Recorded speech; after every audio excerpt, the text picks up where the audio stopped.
Alien woman was abandoned to die in the desert because she didn't want to marry. A human took her in. The desert stretched farther than the eye could see, endless waves of pale red sand rolling under the light of two burning suns. Heat shimmered in the air, bending the horizon until the world itself seemed broken. No birds flew here. No wind brought comfort. This place existed only to punish the living. Salith walked alone. Her steps were slow and unsteady, each one heavier than the last. The ceremonial cloak she once wore as a noblewoman had been stripped away, replaced by thin travel cloth meant to tear and fail. Her water pack was nearly empty. That was not an accident. Nothing about this was an accident. Only hours earlier, she had stood in the Hall of Bloodlines, surrounded by elders, warriors, and family members who refused to meet her eyes. They had spoken of duty, of tradition, of balance. They had told her that her marriage was necessary, that her choice did not matter. When she refused, calmly, clearly, without anger, they had decided her fate. She was not worth execution. That would have been quick. Mercy, they said, lay in giving her a chance to survive. So they left her here. Salith stumbled, dropping to one knee as sand burned her skin. She clenched her jaw and forced herself to stand again. Her people believed strength was obedience. Endurance without submission meant nothing to them. Still, she walked. Each breath burned her lungs, her vision blurred. The suns felt closer now, cruel and watching. She wondered if this was how the old stories ended, not with honor or battle, but silence and heat. She thought of the warlord she had been ordered to marry, his cold eyes, his many bonded wives, his laugh when she had spoken her refusal. If she survived this desert, she would still be claimed. If she died, her name would be erased. Either way, the clan would continue. Her foot caught on a hidden rock. This time she did not rise. Salith lay on the sand, chest barely moving, her mind drifting between waking and sleep. The world narrowed to pain and light. She knew with quiet certainty that she would not walk again. Then something changed. A sound cut through the desert, low, steady, not wind, not storm, a vibration rhythmic and mechanical. A shadow passed over her face. For a moment she thought she was hallucinating, but the shadow remained, blocking the suns. Cooler air brushed her skin. Voices followed. Strange voices, sharp and clipped, nothing like her people's flowing speech. "She's alive," one of them said. Another voice answered, tense. "This is outside the scan zone. What is she doing out here?" Salith tried to open her eyes. The effort felt impossible, but she forced it. Shapes appeared, tall figures wrapped in pale suits, faces hidden behind clear shields. They were unfamiliar in every way, not her people. One of them knelt beside her. He was smaller than her kind, less imposing, but his movements were careful, gentle. He lifted her head slightly and pressed a device to her neck. "She's dehydrated, overheated, and malnourished," he said, severely. "Should we report it?" another asked. "This world isn't under our protection." The kneeling figure hesitated. Salith felt a cool mist on her lips. Water, real water. She drank without thinking, instinct taking over. "We don't leave sentient beings to die," the kneeling one said. "Not like this." Hands lifted her, firm but not rough. She was placed on a smooth surface inside a shaded structure. The air was cool, almost shocking against her burning skin. As consciousness faded, Salith caught one last detail. The kneeling figure removed his helmet. His face was strange, flat features, soft skin, eyes filled with concern rather than judgment. A human. When Salith woke again, the pain was still there, but it no longer ruled her body. The air was cool. The ground beneath her was solid, clean. A faint hum filled the space. She turned her head slowly. She lay inside a compact shelter, walls lined with unfamiliar symbols and glowing panels. Tubes fed fluid into her arm. Her body felt weak but alive. The human sat nearby, focused on a handheld screen. He noticed her movement immediately. "You're awake," he said. His voice was calm, no command in it, no threat. She studied him carefully. Humans were known but rarely encountered by her people. A minor species, scattered, politically fragmented, useful only for trade and labor, not dangerous, not important. Yet this one had saved her. "You should not have helped me," Salith said. Her voice was hoarse. He tilted his head slightly. "You were dying." "That was intended," the human frowned. "By who?" "My family," she answered. "My clan." He leaned back, clearly disturbed. "They just left you," she nodded. Silence stretched between them. Outside the shelter, machines moved, voices called out, and the distant desert roared with heat. "I'm Ethan," he said finally. "Engineer, survey team." "Salith," she replied, disowned. Ethan exhaled slowly. "You're safe here for now." "For now," she repeated. She tried to sit up. He helped without hesitation, adjusting the support behind her. She waited for a condition, an expectation. None came. "You will return me," she said, "when they ask." "We don't know that," Ethan replied. "They will ask," Salith said. "I am property under our law." Ethan's expression hardened. "Not under ours." She looked at him sharply. "You do not understand what you are risking." He met her gaze evenly. "Maybe not, but I understand this. You didn't choose what happened to you." "That matters." Her people believed choice was weakness. Humans apparently built shelters around it. Over the next hours, Salith learned about the human camp, a temporary outpost mapping mineral patterns. No soldiers, no heavy weapons. Just explorers and engineers doing quiet work on a hostile world. She expected fear once they understood who she was. Instead, she received questions. Water, food, respect. When she told them why she had been abandoned, the reactions were sharp and unified. Anger, disbelief. Disgust. "That's not a culture," one human muttered. "That's control." Salith watched them closely. Humans argued openly, challenged each other, yet stood together when it mattered. There was no single ruler here, no fear of punishment for speaking. It made her uneasy. Ethan explained interstellar law to her. Asylum, protection, choice, concepts that barely existed in her world. "They might come looking," he said that night. "If they do, we'll handle it." She studied his face. "You are not strong enough." He smiled faintly. "You'd be surprised." As Salith lay awake, listening to the quiet hum of human machines, she realized something unsettling. She had been raised to believe strength was measured in dominance and obedience. That survival belonged to those who crushed resistance. Yet it was not her powerful people who saved her. It was a human who refused to walk away. Outside, the desert waited. Somewhere beyond the dunes, her old life still existed. But for the first time, Salith did not feel pulled toward it. She felt something new. Hope. Morning came without softness. The twin suns rose fast, turning the desert bright and cruel again, but inside the human shelter the air stayed cool and steady. Salith woke slowly, her body still weak but no longer burning. The pain had changed. It was no longer sharp and threatening. It was the dull ache of healing. She sat up on her own this time. The shelter was quiet. Most of the humans were already outside, moving with purpose. Through the open doorway she could see machines rolling over the sand, tall metal frames adjusting panels, humans working together without shouting or fear. She found Ethan nearby, checking a console. He looked tired. Dark marks sat under his eyes, but his movements were steady. "You should still be resting," he said when he noticed her. "I am resting," Salith replied, "compared to dying." He gave a small smile and handed her a sealed container.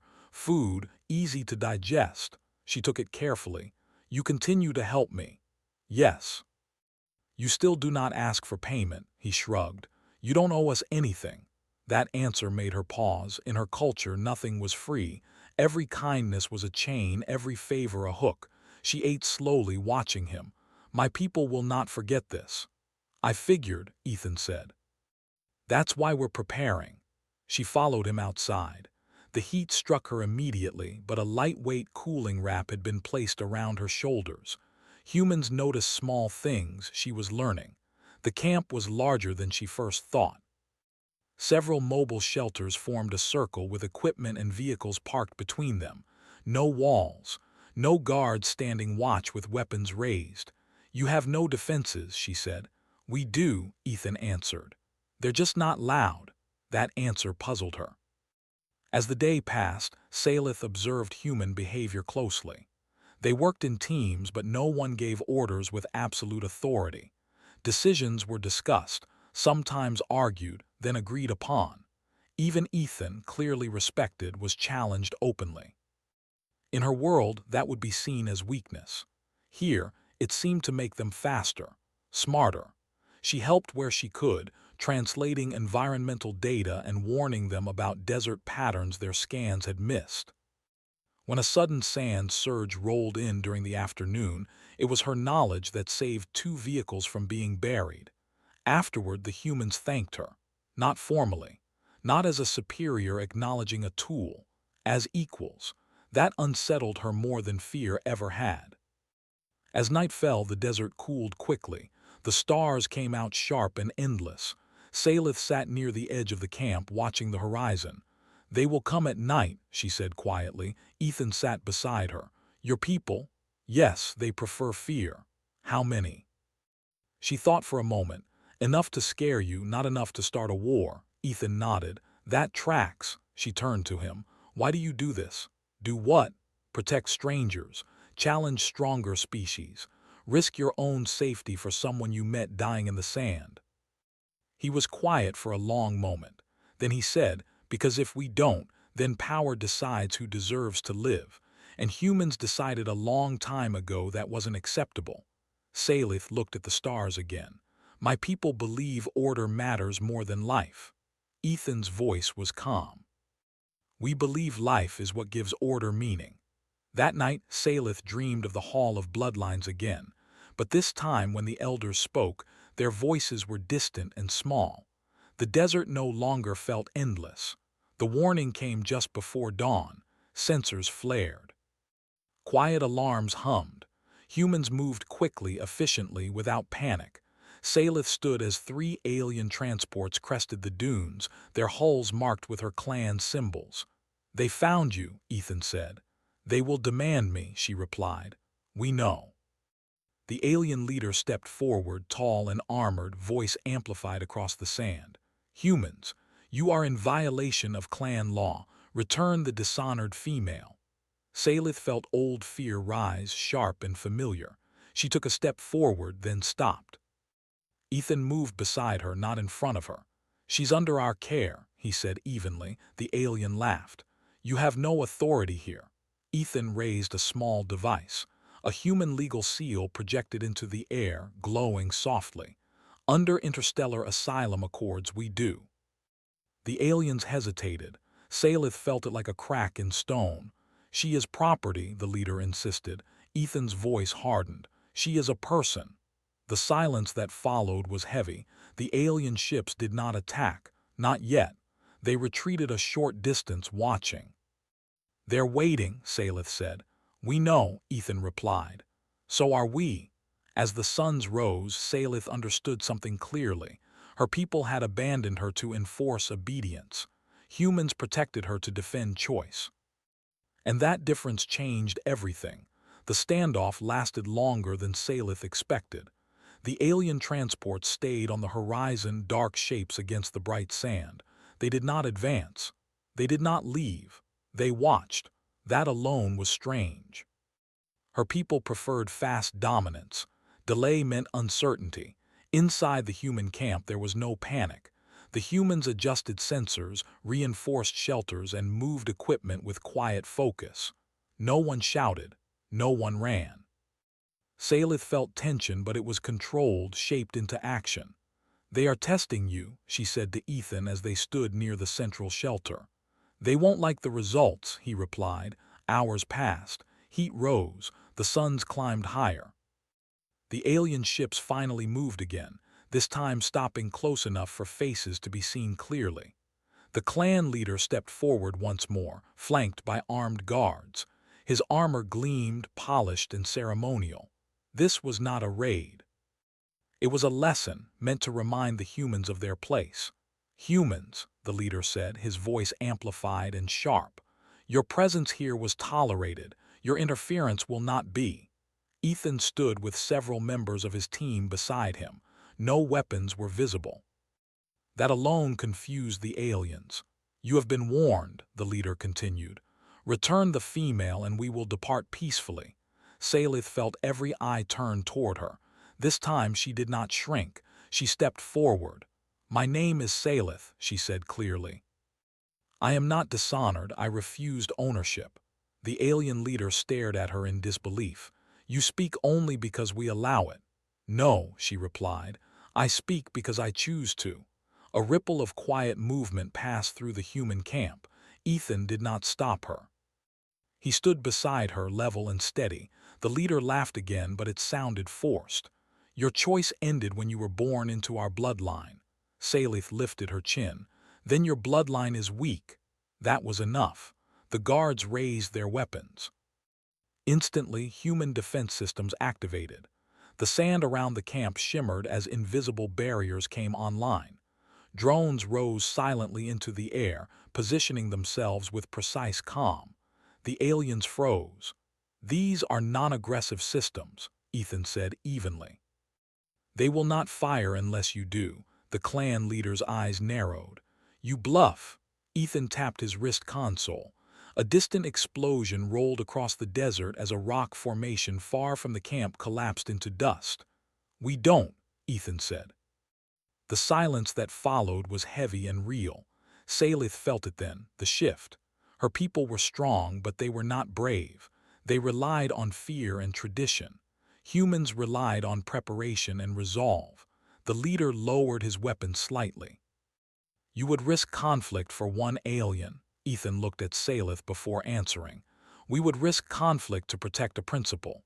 That word meant nothing to the leader. It meant everything to the humans. Negotiations stretched through the day. The aliens argued law. The humans answered with law of their own, old accords, shared space rules, sentient rights agreements written after wars most species wanted to forget. Salith listened, stunned. Humans had been ignored when they wrote those laws, mocked. Yet now those same laws stood like walls. As evening fell, the alien leader's confidence cracked. You are making enemies, he warned. Ethan nodded. We already had them. The leader turned to Salith one last time. You could still return. You could still serve. Salith felt the weight of her past press against her chest, the fear, the expectations, the life chosen for her without her voice. She took a breath. I will not, she said. The alien transports lifted off shortly after, retreating into the desert without ceremony. The humans did not cheer. They simply watched until the horizon was empty. That night, Salith sat alone under the stars, the cooling air wrapping around her like a promise. Ethan joined her quietly. They'll come back, she said. Yes, he replied, but not the same way. She studied him. You stood against them without hatred. We don't need hatred, he said. We just need to not step aside. For the first time, Salith understood why humans frightened old powers, not because they were violent, because they refused to accept that power decided worth. As sleep came, she realized something else. She was no longer running. She was choosing. And that made her dangerous in a way her people had never expected. The desert grew quiet again after the alien ships disappeared. The wind moved softly across the sand, erasing the marks left by engines and boots.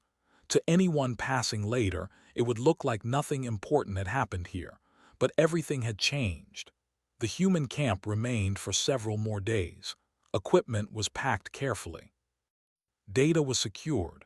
No one relaxed completely, but the sharp edge of danger slowly faded. Salith stayed close, watching, learning, and thinking. She felt different now. Lighter, but also heavier. Freedom carried weight. Ethan informed her of the next step one evening as they shared a simple meal inside the shelter. We're filing a full asylum claim, he said. Official channels. Once it's accepted, you'll be protected under human law. And if it is rejected, Salith asked. Ethan looked at her calmly. Then we appeal, and if that fails, we keep protecting you anyway. That answer settled something deep inside her. When the convoy finally departed the desert world, Salith stood at the viewport of the human transport ship, watching the planet shrink into a red dot. She did not feel sadness, only distance. Human space felt strange at first, stations filled with voices from dozens of species. Corridors without guards, open markets, open arguments, open choices. Salith expected to be watched closely, treated as a problem. Instead, she was offered options: education, legal guidance, cultural support. No one told her who she had to become. That freedom was frightening at first. She had spent her whole life being shaped by rules she did not choose. She chose to learn. Months passed, then years. Salith studied human law, engineering systems, and interstellar diplomacy. She discovered that humans argued often because they believed disagreement meant growth. She learned that strength did not always stand tall and loud. Sometimes it sat quietly and refused to move. Ethan continued his work, rising in responsibility but never seeking power for its own sake. They spoke often, though their lives took different paths. Their bond was not ownership, not obligation. It was trust. Salith changed her name officially, adding a human designation beside her own. It was not rejection of her past, but ownership of her future. News from her homeworld arrived slowly. The clan that had abandoned her lost influence. Other females began to refuse forced bonds. Not openly at first, quietly, carefully. Ideas traveled faster than ships. Years later, Salith stood aboard a human diplomatic vessel near the edge of her people's territory. She wore no clan markings, no chains, only a simple insignia of her chosen role: envoy. The same alien leader who once demanded her return now sat across from her, older and visibly uneasy. He did not laugh this time. "You stand with humans," he said. "I stand with myself," Salith replied calmly. "You were meant to be forgotten." She met his gaze without fear. So were humans. The negotiations were not easy. They never were, but they were peaceful. That alone was a victory. When the meeting ended, Salith walked to the viewport and looked out into the stars. Somewhere out there was a desert meant to kill her. Somewhere else was a human who refused to walk away. She understood now what had truly saved her: not strength, not mercy, choice. And humanity had given her that when her own world would not. The stars burned quietly, endless and open. So was her future.